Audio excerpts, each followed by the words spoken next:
കാക്ഷിക്കുന്നു ഞാൻ. യഹൂദന്മാരുടെ വിവാഹം എന്ന് പറയുന്നത് ഒരു ദിവസം എവിടുന്നെങ്കിലും പോയി അങ്ങ് കെട്ടുകയല്ല. വിവാഹത്തിന് മുമ്പ് ബെട്രോത്തലുണ്ട്. ബെട്രോത്തൽ എന്ന് പറഞ്ഞാൽ നമ്മളുടെ വിവാഹ നിശ്ചയം. ഈ വിവാഹ നിശ്ചയം എന്ന് പറയുന്നത് ഓൾമോസ്റ്റ് ലൈക്ക് എ മാരേജ്. കാര്യം വിവാഹ നിശ്ചയം കഴിഞ്ഞിട്ട് നമുക്കാണെങ്കിൽ കല്യാണത്തിൻ്റെ തലേന്ന് വേണമെങ്കിലും മാറാം, ചെറുക്കനും പെണ്ണിനും മാറാം. നമ്മുടെ പശ്ചാത്തലം വെച്ച് നോക്കിക്കഴിഞ്ഞാൽ അല്പം ഒരു നാണങ്കലൊക്കെ ഉണ്ടെന്നുള്ളതേ ഉള്ളൂ. എന്നാലും ഡിവോഴ്സൊന്നും കൊടുക്കേണ്ട കാര്യം, ഡിവോഴ്സിൻ്റെ പേപ്പറൊന്നും കൊടുക്കേണ്ട കാര്യമില്ലല്ലോ. പക്ഷേ യഹൂദന്മാരുടെ പശ്ചാത്തലത്തിൽ ബെട്രോത്തൽ കഴിഞ്ഞാൽ പിന്നെ മാറണമെങ്കിൽ ഡിവോഴ്സ് ചെയ്യുന്നതിന് തുല്യമാണ്. അതുകൊണ്ടാണ് മറിയയുടെ കാര്യത്തിൽ തന്നെ യോസഫ് പറയുന്നത്, അവൾ ഗർഭിണിയായെന്ന് മനസ്സിലായി കഴിഞ്ഞപ്പോൾ അവളെ രഹസ്യത്തിൽ ഉപേക്ഷിക്കാൻ തീരുമാനിച്ചു. രഹസ്യത്തിൽ ഉപേക്ഷിക്കുക എന്ന് പറഞ്ഞു കഴിഞ്ഞാൽ നമ്മൾ ചിന്തിക്കുന്നത് പോലെ വേണ്ടാന്ന് വെച്ചേക്കാമെന്ന് ചിന്തിക്കുന്നതല്ല. ശരിക്കും അവിടെ പറയുന്നത് കാരണം പറയാതെ ഉപേക്ഷിക്കാൻ തീരുമാനിച്ചെന്നാണ്. ഉപേക്ഷിച്ചാലേ പറ്റുള്ളൂ. അല്ലാതെ ഒരു ആലോചന നടന്നു എന്ന് പറഞ്ഞിട്ട് ഒരിക്കലും it is like a marriage. Betrothal എന്ന് പറയുന്നത് ഒരു വിവാഹം പോലെ തന്നെയാണ്. പിന്നീട് മാറണമെങ്കിൽ എന്തു വേണം? എല്ലാവരും ഒരുമിച്ച് കൂടി ഒരു ഉപേക്ഷണ പത്രം കൊടുത്ത് വിവാഹം ഒഴിഞ്ഞാലേ പറ്റുള്ളൂ. യോസഫിൻ്റെ പ്രത്യേകത ഉപേക്ഷണ പത്രം കൊടുക്കാൻ കാരണം കാണിക്കണം. കാരണം കാണിച്ചെങ്കിലേ ഉപേക്ഷണം നടക്കുകയുള്ളൂ. കാരണം കാണിക്കാൻ യോസഫിനുണ്ട്. എന്താണ്? അവൾ ഗർഭിണിയാണ്, അവൾ വേശ്യയാണ്, എന്ത് വേണമെങ്കിലും പറയാം, ഇല്ലേ? അപ്പോൾ ഈ കൂളായിട്ട് വിവാഹമോചനം കിട്ടും, ഒരു പ്രശ്നവുമില്ല. പക്ഷേ മറിയയ്ക്ക് ലോകാപവാദം വരുത്താതിരിക്കാൻ എന്ന് വെച്ച് കഴിഞ്ഞാൽ കാരണം കാണിച്ചാൽ മറിയെ എല്ലാവരും കുറ്റപ്പെടുത്തും. കാര്യം അവൾ വിവാഹ നിശ്ചയം കഴിഞ്ഞിട്ട് മറ്റു പുരുഷനുമായി ജീവിച്ച് അവൾക്കൊരു കുഞ്ഞുണ്ട്, അല്ലെങ്കിൽ അവൾ ഗർഭിണിയാണ്. അപ്പം കാരണം കാണിച്ചാൽ യോസഫിന് രക്ഷപ്പെടാം. യോസഫിന് പറയാം അവൾ അങ്ങനെയാണ് ഇങ്ങനെയാണ്, കുറ്റം ചുമത്താം. പക്ഷേ മറിയയുടെ ജീവിതത്തിൽ തലവെക്കാൻ പറ്റത്തില്ല. ഒരു പക്ഷേ അവളെ യഹൂദ മതം അനുസരിച്ച് കല്ലെറിഞ്ഞ് കൊല്ലാൻ പോലും അവകാശമുണ്ട്. അങ്ങനത്തെ ഒരു സാഹചര്യത്തിൽ യോസഫ് പറയാണ്, എനിക്കതിന് മനസ്സില്ല. അതാണ് യോസഫ് നീതിമാൻ എന്നൊക്കെ പറയുന്നത്. അതായത് തന്നെ വഞ്ചിച്ചു, പരിശുദ്ധാത്മാവിനാൽ ആണെന്നൊന്നും അവൾ ഗർഭം ധരിച്ചെന്നൊന്നും യോസഫിന് അറിയത്തില്ലല്ലോ.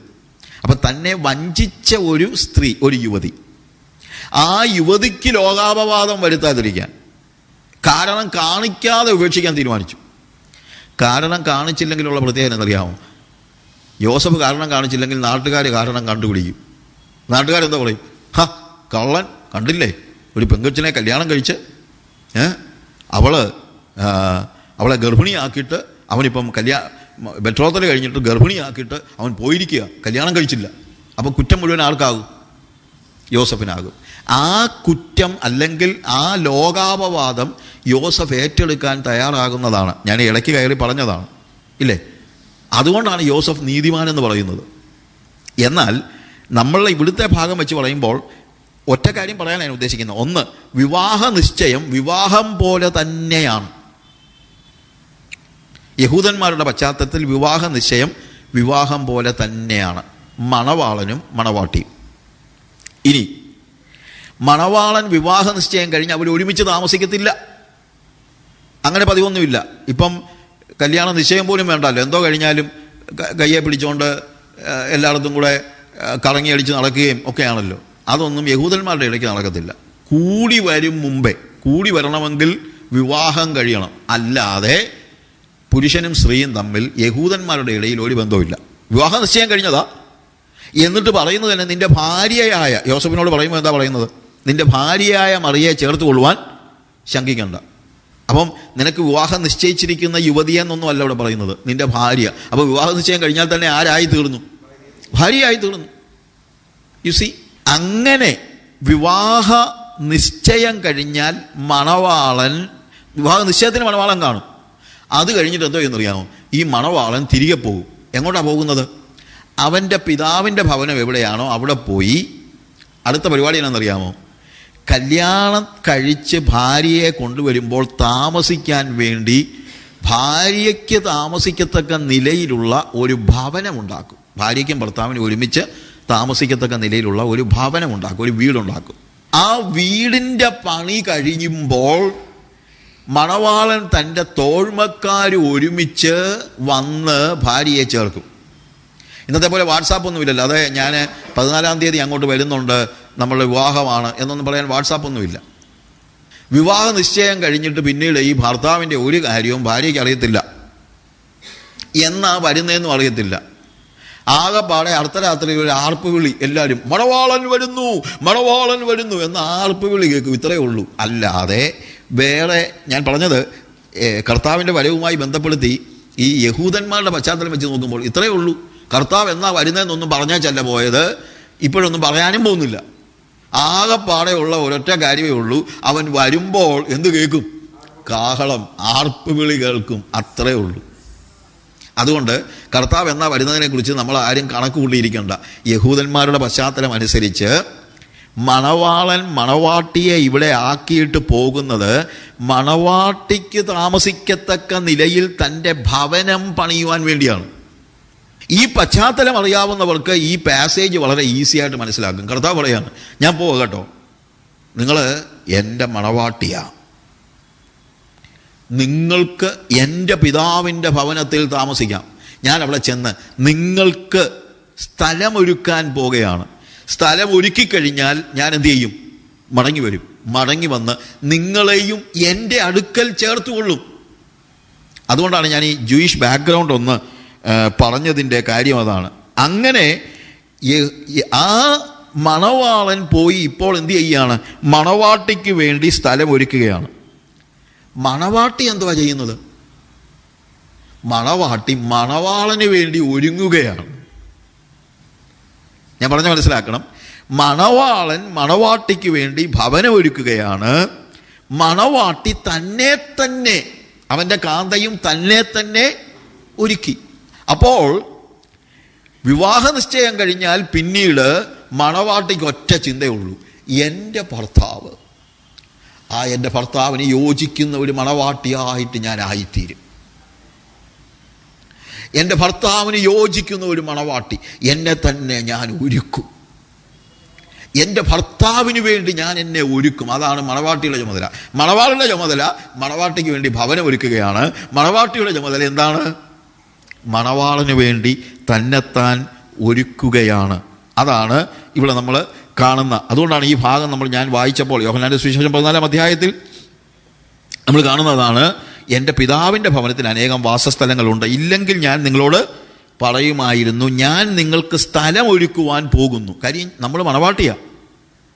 മണവാട്ടിക്ക് വേണ്ടി മണവാളൻ ഇപ്പോൾ ഭവനം ഒരുക്കിക്കൊണ്ടിരിക്കുകയാണ്. എന്നാൽ നമ്മളുടെ ചുമതല എന്താണ്? അവന് വേണ്ടി നമ്മൾ സ്വയം ഒരുങ്ങണം. അവൻ്റെ ഇഷ്ടങ്ങളും താല്പര്യങ്ങളും, ശരിക്കും പറഞ്ഞു കഴിഞ്ഞാൽ കല്യാണം കഴിക്കാൻ വിവാഹ നിശ്ചയം ചെയ്താൽ ഈ പെൺകുട്ടിയുടെ അടുത്ത മനസ്സിലെ ചിന്ത മുഴുവൻ എൻ്റെ ഭർത്താവിനെ എങ്ങനെ സന്തോഷിപ്പിക്കാൻ കഴിയും, എൻ്റെ ഭർത്താവിന് എന്തൊക്കെയാണ് ഇഷ്ടം, എൻ്റെ ഭർത്താവിൻ്റെ ഇഷ്ടങ്ങൾ എങ്ങനെങ്കിലും അവൾ എവിടുന്ന് മനസ്സിലാക്കാൻ ബുദ്ധിമുട്ടൊക്കെ ആയിരിക്കും, പക്ഷേ എങ്ങനെയും അത് മനസ്സിലാക്കി അതിനുവേണ്ടി ഒരുങ്ങുകയാണ്. നമ്മുടെ ചുമതല ഏതാണ്? നമ്മുടെ കർത്താവിന് എന്താണ് ഇഷ്ടം, അതിനുവേണ്ടി നമ്മൾ ഒരുങ്ങുകയാണ്. കർത്താവിൻ്റെ ഏറ്റവും വലിയ ഇഷ്ടം എന്നറിയാമോ? നമ്മൾ അവനെ പോലെ ആകണമെന്നാണ്, അല്ലാതെ വേറെ ഒന്നുമില്ല. അതിനുവേണ്ടി ഒരുങ്ങാൻ യോഹന്നാന്റെ സുവിശേഷം 15-ാം അധ്യായത്തിൽ നമ്മൾ എങ്ങനെ ഒരുങ്ങുന്നതെന്ന് ചോദിച്ചാൽ മറ്റൊന്നുമല്ല, അവനിൽ വസിച്ചുകൊണ്ടാണ് അവനെപ്പോലെ ആകുന്നത്. അവിടെ പറയുന്ന കാര്യം, ഞാൻ സാക്ഷാൽ മുന്തിരിവള്ളിയും എൻ്റെ പിതാവ് തോട്ടക്കാരനുമാകുന്നു. എന്നിട്ട് താഴോട്ട് വായിക്കുമ്പോൾ 4-ാമത്തെ വാക്യത്തിൽ, എന്നിൽ വസിപ്പീൻ, ഞാൻ നിങ്ങളിലും വസിക്കും. കൊമ്പിന് മുന്തിരിവള്ളിയിൽ വസിച്ചിട്ടല്ലാതെ സ്വയമായി കായ്പാൻ കഴിയാത്തതുപോലെ എന്നിൽ വസിച്ചിട്ടല്ലാതെ നിങ്ങൾക്ക് കഴിയുകയില്ല. അവനിൽ വസിച്ചുകൊണ്ട്, അവനിൽ വസിച്ചു കഴിഞ്ഞാൽ ഉള്ള പ്രത്യേകത എന്നറിയാമോ? അവൻ്റെ ഫലം നമ്മൾ പുറപ്പെടുവിക്കാൻ തുടങ്ങും. നമ്മളെക്കുറിച്ചുള്ള ദൈവത്തിൻ്റെ ഏറ്റവും വലിയ ഇഷ്ടം എന്താണെന്ന് നമ്മൾ റോമാലേഖനത്തിൽ വായിച്ചപ്പോൾ ഒരു വാക്യം വായിച്ചല്ലോ. എന്തിനു വേണ്ടിയാണ്? അവൻ്റെ പുത്രൻ്റെ സ്വരൂപത്തോട് അനുരൂപരാകുവാൻ അവൻ നമ്മളെ മുൻ നിയമിച്ചു വിളിക്കുന്നു.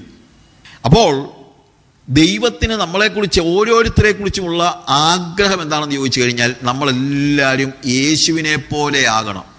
യേശുവിനെ പോലെ ആകുന്നത് എങ്ങനെയാണ്? യേശുവിനെ പോലെ ആകാനുള്ള ഒറ്റ മാർഗമേ ഉള്ളൂ, അവനിൽ വസിക്കുക എന്നുള്ളതാണ്. അവനിൽ വസിക്കുമ്പോൾ നമ്മൾ അവൻ്റെ അനുരൂപതയിൽ വളരുകയാണ്. അങ്ങനെ അവൻ്റെ അനുരൂപതയിൽ വളരുമ്പോൾ, അതാണ് നമുക്ക് അവിടെ മനസ്സിലാക്കാൻ കഴിയുന്ന ഏറ്റവും പ്രധാനപ്പെട്ട കാര്യം.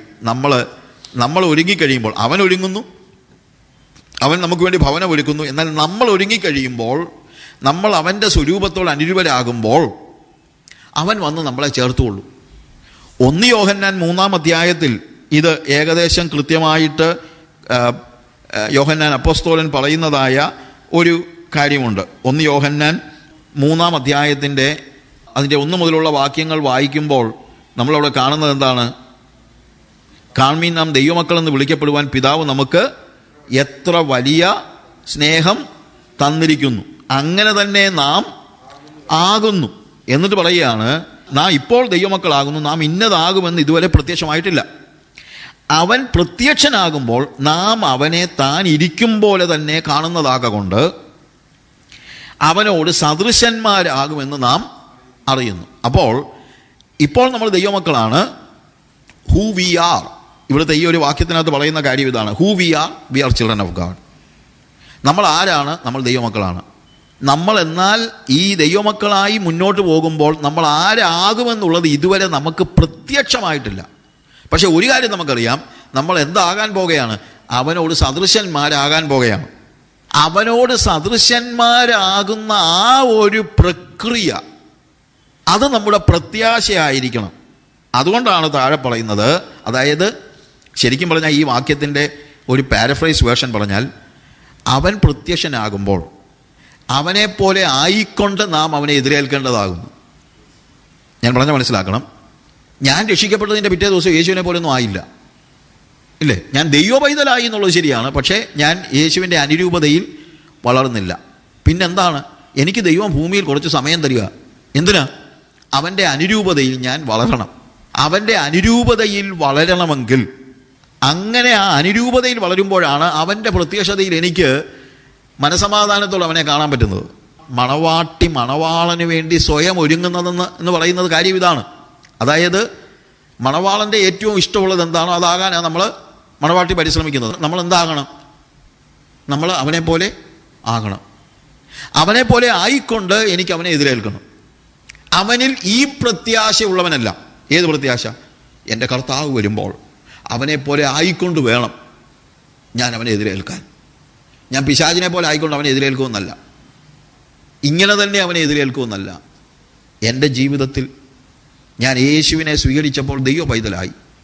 പക്ഷേ ദൈവ പൈതലായി എന്നുള്ളത് യാഥാർത്ഥ്യമാണെങ്കിലും ഞാൻ ഇന്നതാകുമെന്ന് ഇതുവരെ പ്രത്യക്ഷമായിട്ടില്ല. പക്ഷെ ഒരു കാര്യം അറിയാം, അവിടെ ചെല്ലുമ്പോൾ അവനോട് സദൃശനായിരിക്കണം ഞാൻ. അതിപ്പോഴേ തുടങ്ങണം. ഒരു സ്പ്ലിറ്റ് സെക്കൻഡിലല്ല നമ്മൾ അവനോട് സദൃശനാകുന്നത്. നമ്മുടെ ശരീരം അവൻ രൂപാന്തരപ്പെടുന്നത് ഒരു നിമിഷം കൊണ്ടാണെങ്കിലും നമ്മുടെ മനസ്സും ചിന്തകളും ജീവിതവും രൂപാന്തരപ്പെടുന്നത് ഒരു പ്രോസസ്സാണ്. അവനെപ്പോലെ ആകുക, യേശുവിനെ പോലെ ആവുക. അവനിൽ ഈ പ്രത്യാശയുള്ളവൻ, എന്ത് പ്രത്യാശ? എൻ്റെ കർത്താവ് വരുമ്പോൾ അവന് യോജിക്കുന്ന രീതിയിൽ അവൻ്റെ സ്വരൂപത്തോട് അനുരൂപനായിക്കൊണ്ട് വേണം എനിക്കവനെ എതിരേൽക്കാൻ എന്ന പ്രത്യാശയുള്ളവൻ, അവൻ നിർമ്മലനായിരിക്കുന്നത് പോലെ തന്നെ തന്നെ നിർമ്മലീകരിക്കുന്നു. അവൻ്റെ വിശുദ്ധി ഇവിടെ ഞാൻ എങ്ങനെയും ആ വിശുദ്ധിയിൽ ജീവിക്കുവാൻ ഞാൻ പരിശ്രമിക്കുന്നു. ഇവിടെയൊക്കെ നമ്മൾ മനസ്സിലാക്കണം. നമ്മൾ എല്ലാവരും പറയുന്നതെന്നറിയാമോ? നമ്മളൊന്നും ചെയ്യണ്ട, അതെല്ലാം യേശു ചെയ്തിട്ടുണ്ട്, ഇനിയിപ്പോൾ നമ്മളൊന്നും ചെയ്യണ്ട. പക്ഷെ ഇവിടെ അങ്ങനെയാണോ പറയുന്നത്? ഇവിടെ പറയുന്നത് അങ്ങനെയല്ല. ഈ പ്രത്യാശയുള്ളവൻ എന്ത് ചെയ്യുന്നു? തന്നെ തന്നെ. കാര്യം ആ നിർമ്മലതയിൽ വേണം എനിക്ക് യേശുവിനെ കാണാൻ. എൻ്റെ യേശുവിനെ കാണുമ്പോൾ യേശുവിൻ്റെ സദൃശതയിൽ വേണം എനിക്ക് യേശുവിനെ കാണാൻ. അതുകൊണ്ട് ഈ ഭൂമിയിൽ ഞാൻ ജീവിക്കുമ്പോൾ ഞാൻ പരിശ്രമിക്കുക, എങ്ങനെയും എനിക്ക് യേശുവിനെ പോലെ ആകണം. ഹല്ലേലൂയ. നമ്മുടെ ജീവിതത്തിൽ ഈ പ്രത്യാശ എപ്പോഴും വേണം. ഓരോ ദിവസവും ഞാൻ എന്നോട് തന്നെ പറയണം, എനിക്ക് യേശുവിനെ പോലെ ആകണം, എനിക്ക് യേശുവിനെ പോലെ ആകണം, എനിക്ക് വിശുദ്ധിയിൽ ജീവിക്കണം, യേശുവിൻ്റെ നിർമ്മലത എനിക്ക് ആവശ്യമുണ്ട്. അവൻ വരുമ്പോൾ എന്നെ കളങ്കമുള്ളവനായി കാണുവാൻ ഇടയാകരുത്. വാട്ടവും മാലിന്യവും ഒന്നുമില്ലാത്ത ഒരു നിർമ്മല കന്യകയെ തിരക്കി അവൻ വരുന്നത്. അല്ലാതെ പാപത്തിൽ മുഴുകി ജീവിക്കുന്ന ഒരു വ്യഭിചാരിയായ, അതാ യാക്കോബ് പറയുന്നത്, വ്യഭിചാരിയായുള്ളവരെ ലോകസ്നേഹം ദൈവത്തോട് ശത്രുത്വമാകുന്നു. അങ്ങനെ ലോകസ്നേഹിയായിട്ട് ജീവിച്ച് യേശുവിനെ എതിരേൽക്കാൻ അല്ല ഞാൻ ഒരുങ്ങിയിരിക്കുന്നത്. എൻ്റെ മണവാളനോടുള്ള ആ വലിയ പാതിവൃത്യം എന്നൊക്കെ നമ്മൾ പറയുമല്ലോ, പാതിവൃത്യത്തിൽ മനസ്സിൻ്റെ ഉള്ളിൽ പോലും യേശുവല്ലാതെ മറ്റൊന്നും കടക്കാതെ, ലോകം കടക്കാതെ അങ്ങനെ ജീവിക്കാൻ ഞാൻ എന്നെ തന്നെ നിർമ്മലീകരിക്കണം. അതാണ് നമ്മൾ കാണുന്നത്. അങ്ങനെ വേണം നമ്മൾ യേശുവിനെ സ്വീകരിക്കുവാൻ. അങ്ങനെ വേണം നമ്മൾ യേശുവിൻ്റെ സന്നിധിയിലേക്ക് ചെന്ന് ചേരുവാൻ. ഇനി അടുത്തത്, നമ്മൾ സ്വർഗത്തിനായി വിളിക്കപ്പെട്ടവരാണ്, കർത്താവിനോടുകൂടെ ജീവിക്കുവാൻ വിളിക്കപ്പെട്ടവരാണ്. നമുക്ക് വേണ്ടി യേശു കർത്താവ് ഭവനം ഒരുക്കുന്നു. അവിടെ ജീവിക്കത്തക്ക നിലയിൽ ഞാൻ എന്നെ തന്നെ ഒരുക്കണം. സ്വർഗത്തിന് വേണ്ടി ഞാൻ എന്നെ എക്വിപ്പ് ചെയ്യണം. യേശു എന്നെ എക്വിപ്പ് ചെയ്യുന്നുണ്ട്, പക്ഷെ ഞാൻ നിന്ന് കൊടുക്കണം, ഇല്ലേ? ഇപ്പം എനിക്ക് ചെയ്യാൻ പറ്റുന്ന കാര്യങ്ങൾക്ക് പരിമിതിയില്ലെന്ന് ചോദിക്കാം. ഉണ്ട്. പക്ഷെ വേറെ കാര്യമുണ്ട്, യേശുവിന് വല്ല പരിമിതി ഉണ്ടോ? പരിമിതി ഉണ്ടോ എന്ന് ചോദിച്ചാൽ ഒരു പരിമിതി ഉണ്ട്. എന്താ? വേണ്ടാന്ന് ഞാൻ പറഞ്ഞാൽ അവൻ എന്നെ പിടിച്ചിട്ട് അവൻ്റെ അനുരൂപതയിൽ വളർത്തത്തൊന്നുമില്ല. അനുരൂപതയിൽ വളരുവാൻ ആഗ്രഹിക്കുന്നവനെയാണ് അവൻ അനുരൂപതയിൽ വളർത്തുന്നത്. അതുകൊണ്ടാണ് അവനിൽ ഈ പ്രത്യാശയുള്ളവൻ. അപ്പോൾ എന്തോ വേണം? എനിക്ക് പ്രത്യാശ വേണം. എന്ത് പ്രത്യാശ? എൻ്റെ യേശുവിനെ പോലെ ആയിക്കൊണ്ട് വേണം ഞാൻ യേശുവിനെ സ്വീകരിക്കുവാൻ. അതാണ് പ്രത്യാശ. എൻ്റെ ജീവിതത്തിൻ്റെ മോഹം, ആഗ്രഹം എന്താണ്? Somehow I want to see that I am becoming like Jesus.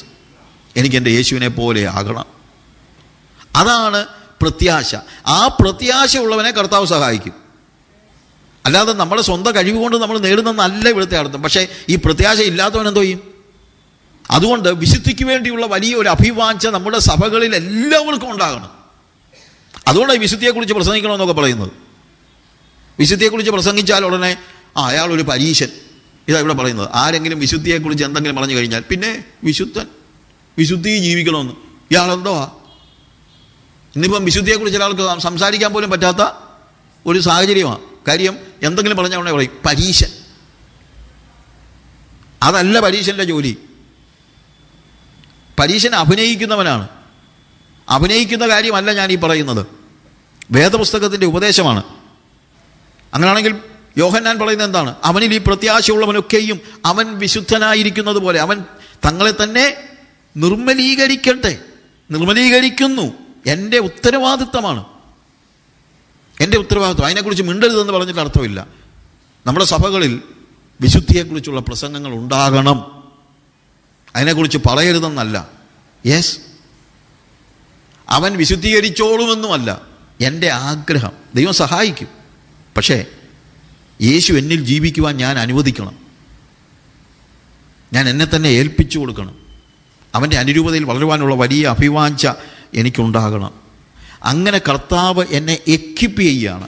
എന്നെ എക്വിപ്പ് ചെയ്ത് കഴിഞ്ഞാൽ എന്തിനു വേണ്ടി? സ്വർഗത്തിന് വേണ്ടി എന്നെ എക്വിപ്പ് ചെയ്യുന്നു. പക്ഷേ ഇനിയാണ് നമ്മൾ മിഷനെ കുറിച്ച് കാണുന്നത്. അതായത് എക്വിപ്പിങ്ങിൻ്റെ ഭാഗമായിട്ട് യോഹന്നാൻ സുവിശേഷം 17-ാം അധ്യായത്തിൽ നമ്മൾ കണ്ടു. 1, അവൻ്റെ നാമം നമുക്ക് വെളിപ്പെടുത്തി. 2, അവൻ്റെ വചനം, അവൻ്റെ ഹൃദയം നമുക്ക് വെളിപ്പെടുത്തി. 3, അവൻ്റെ യോഗ്യത, അവൻ്റെ മഹത്വം നമുക്ക് തന്നു. ഇനി ഈ ഭൂമിയിൽ ജീവിക്കുമ്പോൾ എൻ്റെ കാര്യം, ഇത്രയും നേരം നമ്മൾ പറഞ്ഞതെല്ലാം സ്വർഗത്തിനായി വിളിക്കപ്പെട്ടവൻ്റെ ഉത്തരവാദിത്തങ്ങളാണ്. എന്നാൽ ഭൂമിയിൽ ജീവിക്കുമ്പോൾ എനിക്ക് ഒരു മിഷനുണ്ട്, ഒരു ദൗത്യമുണ്ട്. അതുകൊണ്ടാണ് ഞാൻ പറഞ്ഞത്, ഞാൻ സ്വർഗത്തിനായി വിളിക്കപ്പെട്ടവനാണെങ്കിലും ഇപ്പോൾ ഞാൻ ഭൂമിയിലേക്ക് അയക്കപ്പെട്ടവനാണ്.